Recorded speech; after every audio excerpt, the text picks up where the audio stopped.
business ideas. मंजिल मिले ना मिले ये मुकद्दर की बात है, लेकिन हम कोशिश भी ना करें ये तो गलत बात है। इसीलिए अपने देश को प्रगति की राह पर हमेशा अग्रसर करने के लिए कोशिश लगातार करते रहिए। और आपकी उस कोशिश को हौसला देने के लिए एक बार फिर से शिल्पा भावना आ गई है लेकर आपका चहेता कार्यक्रम big business ideas powered by Tab Fox beyond socialising. 16 मई 2014 को पूरे भारतवासियों ने एक मत होकर पिछले 10 साल से चल रही सरकार का तख्ता पलट किया और वजूद में आई एक नई सरकार। देशवासियों ने इस सरकार को चुना एक बेहतर नेतृत्व की उम्मीद में। आज इस सरकार को लगभग 2 साल पूरे हो गए हैं, तो आज हम ये जायजा लेने निकले हैं कि बीते 2 सालों में आखिर इस सरकार ने क्या कुछ बेहतर किया है। तो चलिए स्क्रूटनी के लिए बुला लेते हैं हमारे बिजनेस लॉज के महारथी को। Please welcome the author of the business books, the philanthropist, the big business expert, mister Sunil Kumar Gupta. नमस्कार सर। नमस्कार। बहुत बहुत स्वागत है आपका। Please have a seat. Sunil ji, हम जब आज की सरकार की बात कर रहे हैं, लोग बहुत ज़्यादा एक्साइटेड हैं और सबके मन में एक उम्मीद जागी है बहुत बरसों के बाद कि कुछ अच्छा अब होने वाला है। 2 साल से कुछ काम हो भी रहा था। अब आप जब उसको देखते हैं पीछे मुड़ के, आपको कैसा लगता है कि वो काम जिस उम्मीद के साथ लोगों ने सरकार को चुना था वो हो पा रहा है? मुझे लगता है जिस उम्मीदों के साथ सरकार को चुना गया था जनता ने, उससे बहुत ज़्यादा बहुत बेहतर काम हो रहा है, क्योंकि ये सब बड़े इनिशिएटिव हैं जी। तो बड़े इनिशिएटिव को ग्राउंड पे आते आते समय लगता है। जैसे कि मैं कुछ खास बात बताना चाहूँगा यहाँ पे कि हमारे देश ऐसा नहीं था कि तरक्की नहीं कर रहा था, तरक्की कर रहा था, लेकिन उसमें तरक्की की जो तरीका था उसमें आम आदमी उस तरक्की का भागीदार नहीं था। हमारी जो इकॉनमी थी वो कैपिटल बेस इकॉनमी की तरफ बढ़ गई थी, जबकि आज पूरा संसार नॉलेज बेस इकॉनमी की तरफ है। तो वो चेंजेस लाने जरूरी थे, करप्शन को कंट्रोल करना जरूरी था। तो मैं बहुत सारी स्कीम है जो पिछले 2 सालों में लॉन्च हुई, लेकिन कुछ मुख्य स्कीम मैं बताना चाहूंगा आपको। जैसे डिजिटल इंडिया आया।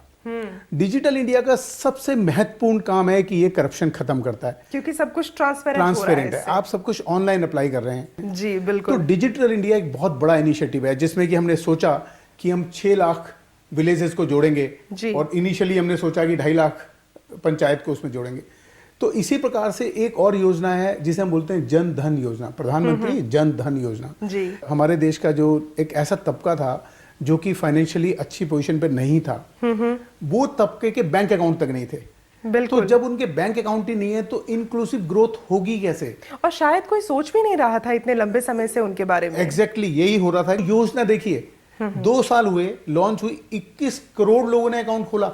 आप सोच सकते हैं, मतलब इतने लोग इंतजार कर रहे थे इस तरह की स्कीम का, और अभी और खुल रहे हैं 21 करोड़। और उस 21 करोड़ में से लगभग 12.87 करोड़ लोग ग्रामीण क्षेत्रों से हैं। तो ये एक ऐसी योजनाएं हैं जो बड़ी योजनाएं हैं।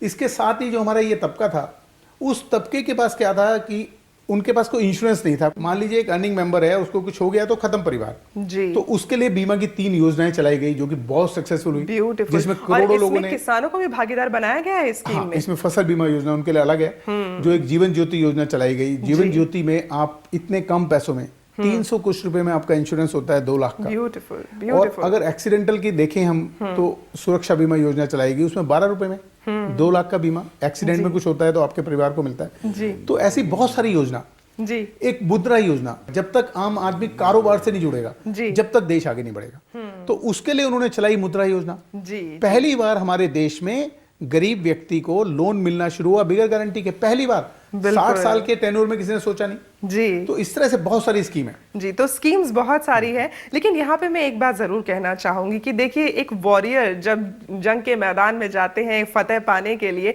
तो सिर्फ एक वॉरियर का अच्छा होना या सिर्फ एक अच्छे नेता का होना काफी नहीं है। उनके जो सेनानी हैं उनको भी सशक्त होना पड़ेगा। और आज के समय में जब हम मोदी सरकार की बात करते हैं तो इनके सेनानी भी उतने ही सशक्त हैं। उनमें से एक को आज हमने बुलाया, उनको यहाँ पे आमंत्रित कर लिया जाए जी। बेशक। दोस्तों, आज के हमारे मेहमान एक ऐसे व्यक्तित्व हैं जिनके बारे में मैं बिल्कुल कह सकती हूं कि आप दलित भाई बहनों के जीवन को उभारने वाला वो सितारा है जो कि हमेशा से समाज के साथ जुड़कर देश को सुदृढ़ बनाने के लिए कार्यरत रहे हैं।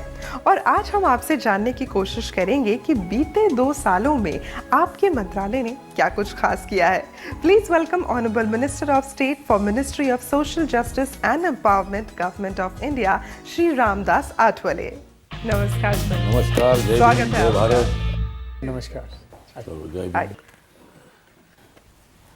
रामदास सर, आपले स्वागत आहे आज के कार्यक्रम अच्छा, में। हाँ, मराठी में आपने अच्छा स्वागत किया। ये मराठी आपको अच्छी आती है?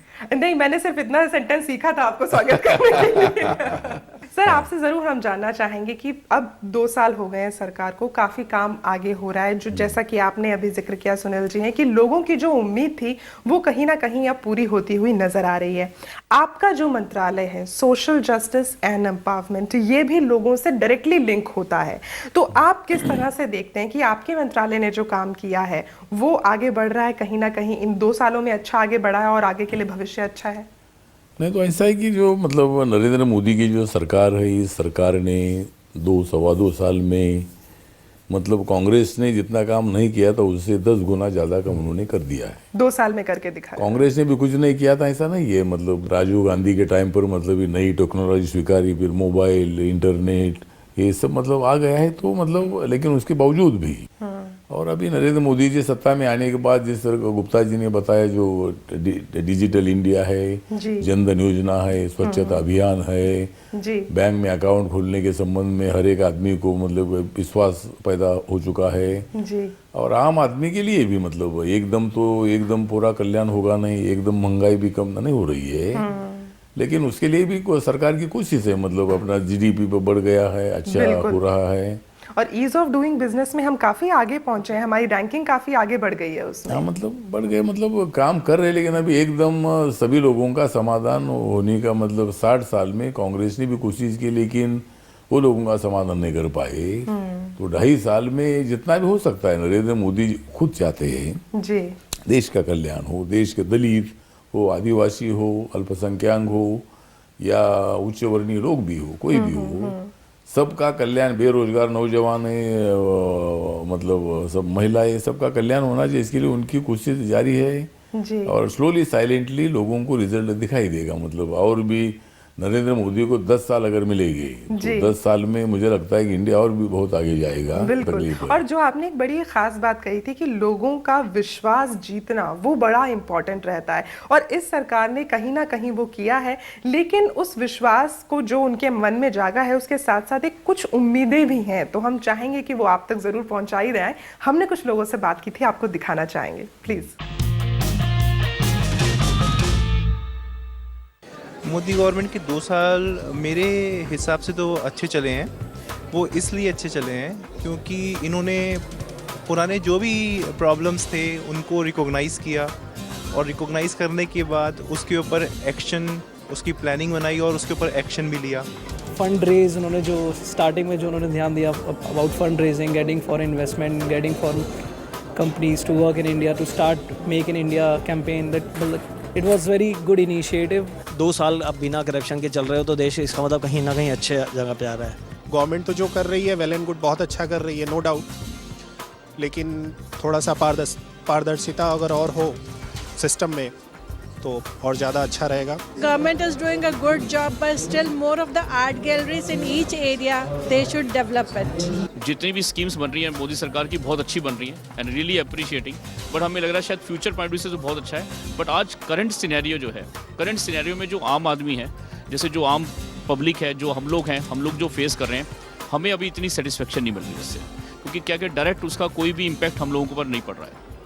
तो जो एक आम आदमी है उसके ऊपर डायरेक्ट इम्पैक्ट है इन स्कीम्स का जो भी लाई जा रही हैं सरकार से, ये लोगों के मन में एक है बात। नहीं, भी ऐसा है कि डायरेक्ट जो इम्पैक्ट है, ये इम्पैक्ट के लिए थोड़ा टाइम लगेगा, लेकिन तो भी कुछ भी डायरेक्ट इम्पैक्ट नहीं, ऐसा नहीं है। अभी मतलब जिस तरह जो विषय है कि भाई लोगों तक मतलब सरकार का पैसा कैसा पहुंचे, बिल्कुल, जब ये सबसे इम्पोर्टेंट है। हाँ, तो जिस तरह राजीव गांधी के टाइम पर उन्होंने बोला था कि भाई जो 100 पैसे का 1 रुपया होता है, लेकिन वो 100 पैसा नीचे पहुंचना चाहिए, लेकिन 15 पैसा ही पहुंचता है।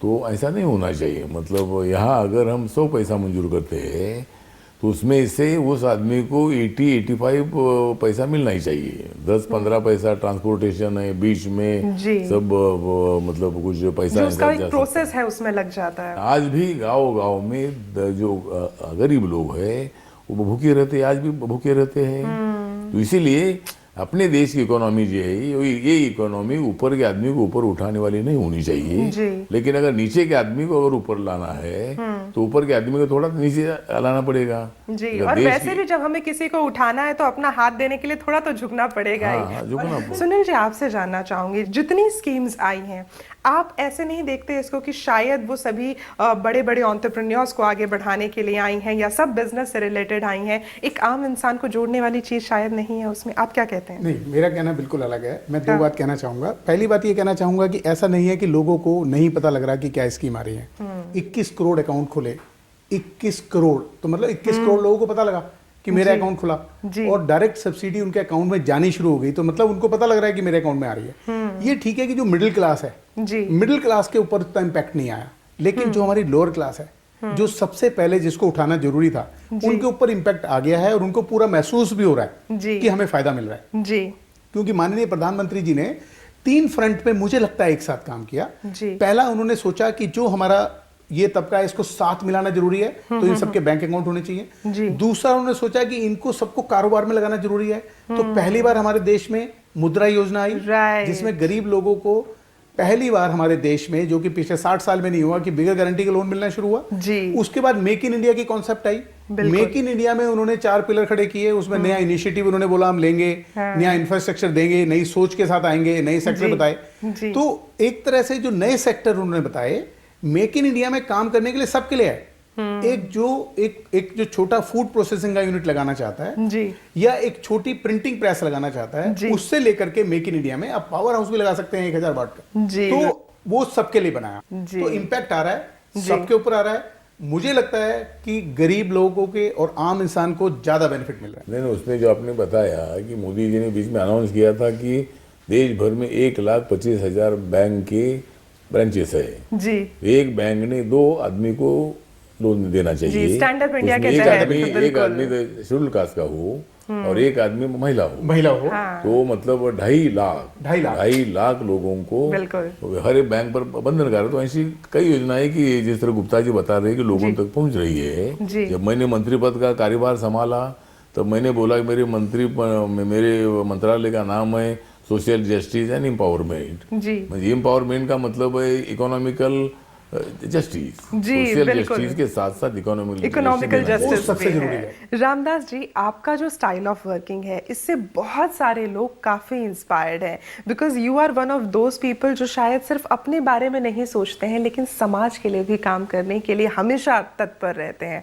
हमने कुछ लोगों से बात की थी, वो आपको दिखाना चाहेंगे हम, प्लीज। अक्सर ऐसा होता है कि नेताजी जो होते हैं मिलते नहीं है, मिलना पसंद नहीं करते आम पब्लिक से, लेकिन रामदास अठावले जी की एक खास बात है कि वो सबसे मिलते हैं। रामदास अठावले जी गरीबों के बारे में बहुत ज़्यादा चिंतित रहते हैं और जितना वो कोशिश होती है कि वो 20 से 22 घंटे काम करते हैं। प्रधानमंत्री मोदी जी ने बहुत अच्छा डिसीजन लेकर के गरीबों, दलितों और जिनको सामाजिक न्याय नहीं मिल रहा है उनके लिए एक अच्छा कद्दावर नेता चुना है जो सही डिसीजन ले सकता है। तो सर, इतनी क्षमता कहाँ से जुटा पाते हैं आप काम करने की? ऐसा है कि मैं बाबा साहब अम्बेडकर जी का फॉलोअर हूँ। मैं शेड्यूल कास्ट में मेरा जन्म हुआ है, मैं बुद्धिस्ट हूँ। तो आपने जो बोला कि ये ताकत हमको कहाँ से मिली, तो बाबा साहब अम्बेडकर जी के नाम से, उनके काम से और उनके त्याग से हमको ये ताकत मिली और मैं इस फील्ड में मैं काम करता रहा। और नरेंद्र मोदी जी ने मुझे मौका दिया। मैं उसी दिन पहली बार जब मुझे बोलने का मौका मिला तो मैं बोला था कि कांग्रेस वालों ने तो मुझे 10 साल तक धोखा दिया, लेकिन 2 साल में नरेंद्र मोदी जी ने मुझे मंत्री पद का मौका दिया।